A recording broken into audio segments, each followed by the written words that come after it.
Hello everyone and welcome back to Lucky Loaders 15, where I'll be giving you my day 3 Glorious Goodwood preview. Really looking forward to tomorrow. We've not had a bad day today. We had a couple of winners. The Nap Mohaather won. Really nice performance considering he was in a little bit of trouble at one stage, but when he finally did get his run, he put them all to bed and he showed a blistering turn of foot. I think that was a really good race. It was probably my favourite race so far of the flat season, and I'm really happy for Marcus Dragoning. He's my local trainer. I live not too far, well, I do live in the New Forest, and he trains just on the outskirts of it in a place called Fordham Bridge at the Whitsbury Stud. So yeah, it's great for the local community that we've had a nice winner there, and he's a really high class horse. And the Marlin division is quite exciting. Could be a great race in store later on in the season on Champions Day in the QE2 Stakes. So that's hopefully where we'll see him later on in the season. Elsewhere as well, we had a nice winner with Steel Bull. Got the early price of 4-1, but it seems like the whole of the racing community were on him today. Was a nice winner in the end. At one point, I thought Colin Keane thought he had the job done, and he just eased off on him in the final furlong, because the other horse that finished second did come back and was finding plenty. But in the end, once he asked him again, he just put the rest of the field to bed, and he'll be a really interesting recruit. I think probably end up in another stable. I think Mikey O'Callaghan will probably get an offer for him and probably sell him, and we'll probably see him maybe, who knows, in the Godolphin colours or Qatar. I would like to see him stay with Michael O'Callaghan. It's nice to see these horses stay with their original trainers, but I got a feeling by sending him over here they want a decent price for him, and he'll be really exciting to see where he goes next. So yeah, Steel Ball was a nice winner there, and hopefully we can have some winners tomorrow. Also as well, just a reminder, if you are watching this video, day 4 of my Galway Festival preview should be up as well. All the selections are currently still to go, or I've only had one selection so far. The Very Man, that was a winner for us in the very first race, but we've still got many more selections to go this evening, so fingers crossed we can have a good night over there. But anyway, well, let's get into the business end of things. The tips for day 3 of Glorious Goodwood, and we're starting off in the 110 tomorrow with a horse called Electric Ladyland for Holly Doyle and Archie Watson. Going to recommend a 9-2 win only bet. Now this horse I think's got a good chance in this race tomorrow. It's quite a tricky race on paper, but this horse has actually beaten quite a few of the rivals he's going to be facing, and has done pretty well since the resumption of racing after the lockdown. 2 wins from 3 starts, and one of those victories came here at Goodwood on his first appearance after the lockdown. He beat Richard Hughes' horse, the name escapes me now, it might be Caspian Queen, but I think they're reopposing tomorrow. But I would still stay with Electric Ladyland, because I thought the way that he won at Windsor suggested that he's quite a game horse that finds quite a lot, and I just think the track at Goodwood will really suit him. Archie Watson's horses, they haven't maybe been in the best of form this season. They've not been prolific with their 2-year-olds, and also as well, some of their other horses haven't been necessarily running up to form. But I just think maybe in the last week they've just started to be running a little bit better. He had a winner the other day at Ayr when Holly went up there to ride it for him, and I just think this horse has got a good chance in this race tomorrow. He is going to be off a mark of 94, which maybe could be a little bit high for him, but it's quite a tight race. But I just thought Electric Ladyland, I'd be disappointed if he didn't go close. I think it's kind of a win or bust bet. I think he either will win or he'll blow out. But 9-2, I don't think that's a bad price there, and I would be tempted to go with him as our opening selection. We then go, however, to my next bet, which runs in the 145. I think Zabeel Champion is the one they've all got to beat here for Ryan Moore and Mark Johnson. You can currently back it at 5-1. I'm going to recommend a win-only bet. This horse has won his last 2 starts and is really progressing nicely.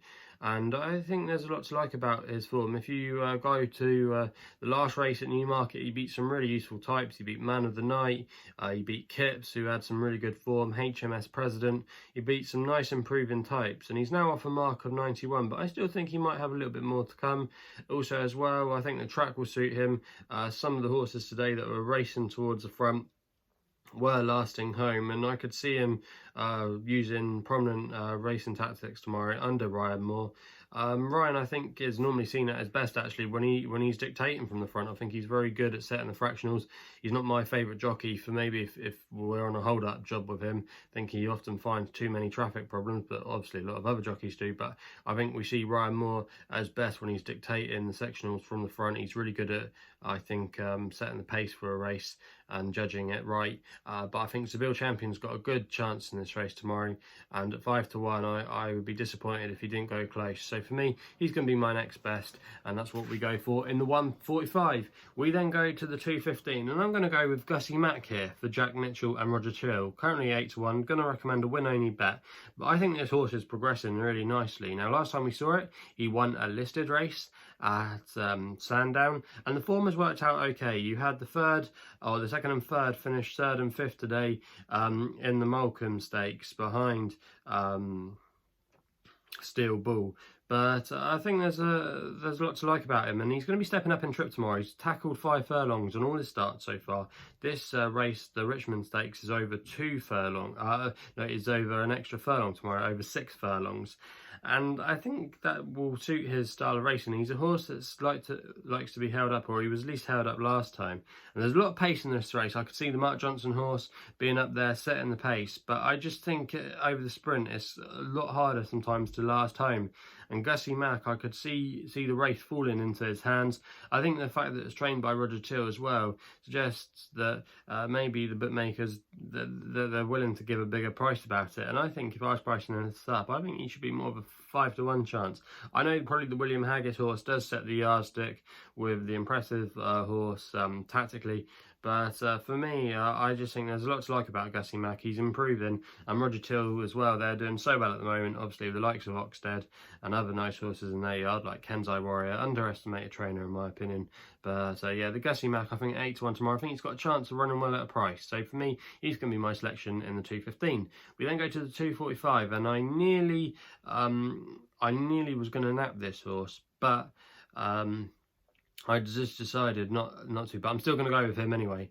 I'm going to go for Subjectivist here in the Gordon Stakes. Now, we're going to find out how good the Derby form is tomorrow. We're seeing the likes of English King returning, Khalifa Sat, but I think Subjectivist here could be the typical horse that's improving. Mark Johnson won this race last year with Al Nayef Road, and I could see a similar kind of race, to be honest with you. Now, Subjectivist, he's been improving, he's been going through handicaps, but he won a listed race at Hamilton last time, and I thought he did the job really well that day. He's actually a full brother to Sir Ron Priestley, who seemed to get better with every run last season, and I think he'll stay slightly further. I could see the Ledger being on the cards later in the year. This is often a St. Ledger trial, and it's been won by some alright horses in recent years. So I think it's a good race tomorrow, but I'm unconvinced about the Derby form, and I just think Subjectivist at 9 to 1, he's a bit of a big price here. Mark Johnson as well, we know he loves to target winners at Glorious Goodwood. I believe it is his favourite track. I've heard him been quoted on that one before. So yeah, Subjectivist for me, I think he's still improving. We still haven't got to the bottom of him, and I think he's underestimated in this race tomorrow, and I could see him maybe drifting out, and that wouldn't concern me either. You know, if you could maybe get 10s, 11s, even 12s, I'd still think he's worth his chance.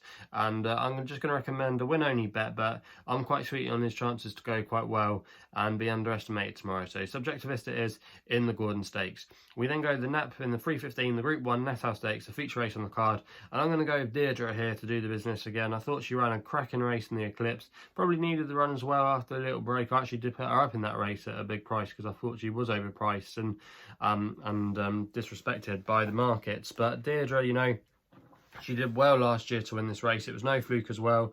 Oisin Murphy's going to be riding for Mitsuru Hashida, and I think this has probably been the plan at the start of the year, really, to come back and try and win the race again. Now, do I think it's the strongest race on paper? Possibly, possibly not.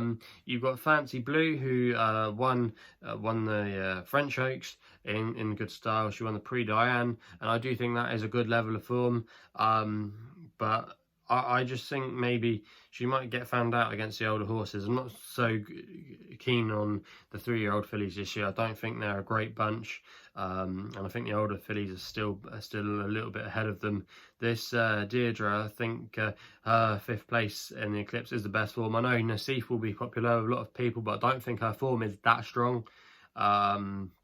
The Duchess of Cambridge, or the Duchess of Cambridge Stakes, or the Duke of Cambridge Stakes, I should say, at Royal Ascot hasn't worked out too well. Agincourt didn't do much for the form at the weekend, and even though Bilston Brook is a favourite filly of mine, you know, and took her all the way close at Newmarket July in the Newmarket July Festival, I'm still a little bit unconvinced on that form, and I think Deirdre brings solid, proper Group 1 form with Enable obviously franking at the weekend behind Gareth as well. That sets the standard in my opinion. And at 5 to 1, I think that's a big price about her. I think she should be nearly favourite for this race. I think the market might shorten up on her tomorrow. I could see her being popular. And for me, Deirdre at 5 to 1, I think that's a fair bit of value. And for me, I think she'll set the standard, and she's the one they've all got to beat, in my opinion. We then go to the 3:45, and going to go with Mark of the Man here for Sean Levy and Richard Hannon. Currently 12 to 1 at the moment, and has been progressing nicely. This horse kind of is one of those typical Richard Hannon improvers that he does with his 2-year-olds that just keep improving from each run. And they had a winner a couple of years ago. I think it was by the same owner, Jenny Powell, who unfortunately I don't think is with us anymore. But they had a winner, I believe, a couple of years ago that fits the profile of a horse called Ginger Nut. You might remember he went on really well and did really well in these juvenile races. And Mark of the Man, I think, has got that kind of profile. He won nicely at Chepstow last time out. And even though the form hasn't been, it's been okay, he's not been too well franked by the Queen's horse. He did finish in the frame at Chepstow, but you would have liked him to have done better. But I still don't think that's not important in the context of this race. I think the way that this horse looks like he's improved from each start suggests that I think he's still got a lot more to come. And I think his opening mark is fair. He's going to be running off a mark of 81 tomorrow. I think he still has a little bit of improvement to come. Richard Hannon as well, he likes to target runners at this meeting. They already had a winner today with Mambo Night. So yeah, I think there's a bit more to come. And stall 4 as well, not a bad draw. You can get 12 to 1 out there with quite a few firms, 4 places on offer. I think that's a good each way bet, and for me, I would be disappointed if he couldn't go close. We then go to the 4:20 with a horse here called Iconic Queen, Harry Bentley and Rafe Beckett. Now this is obviously a really tricky race, a lot of newcomers in here with nice pedigrees from some big yards, but Iconic Queen, I thought she did the job okay on debut when she finished 3rd at Kempton behind Mark Johnson and John Gosden horse. The form is not too bad. They both made the frame subsequently, but I think this horse is going to get better with more experience under her belt. She's actually a half-sister to Group 1 winner Arabian Queen. She's got a nice pedigree for improving. Rafe Beckett seem have been in good form. The Richard Hannon horse is probably the one she's got to beat, but at the prices at 13 to 2, I thought she represented a little bit of value. And in a race like this, I would rather have some of them had a run under their belt. So 13 to 2, I'm going to recommend an each way selection here, but I think she can go quite close, and she might also as well be well found in the market tomorrow. We then go to the nursery to close out the card in the 4:55. A lot of people are going to like Winter Power, who was an impressive winner earlier in the week, but it's going to have to carry a penalty. And even though, yes, he might look well ahead of his mark, I thought Golden Bear could be an interesting one to take him on with for Andrea Zany and Charlie Fellows. Charlie Fellows' horses are running really well at the moment. 7 to 1, current best price at the moment. I'm going to recommend an each way bet here. I'd run in some okay novices so far, and I think Charlie Fellows has thought to himself, nursery is going to be the way forward of this horse. Finished 4th at Kempton, where the form has worked out. That was behind Army of India and Science. They've both shown a good level of form in Pattern Company, and also as well the Alan King horse ran okay at Goodwood the other day. So the form is okay from the Kempton run, and the 5th place effort at Windsor was won by Toisol, who went on to win the Woodcote.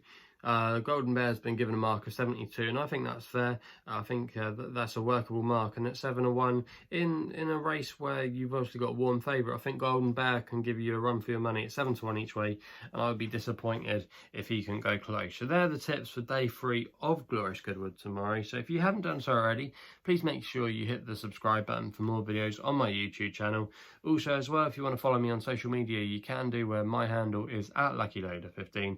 And And if you want to find out a little bit more about myself, why don't you check out my website, which is www.chrisladerracing.co.uk. Please gamble responsibly. Hopefully we can have some winners on day 3 of Glorious Goodwood tomorrow, and we'll be seeing you soon.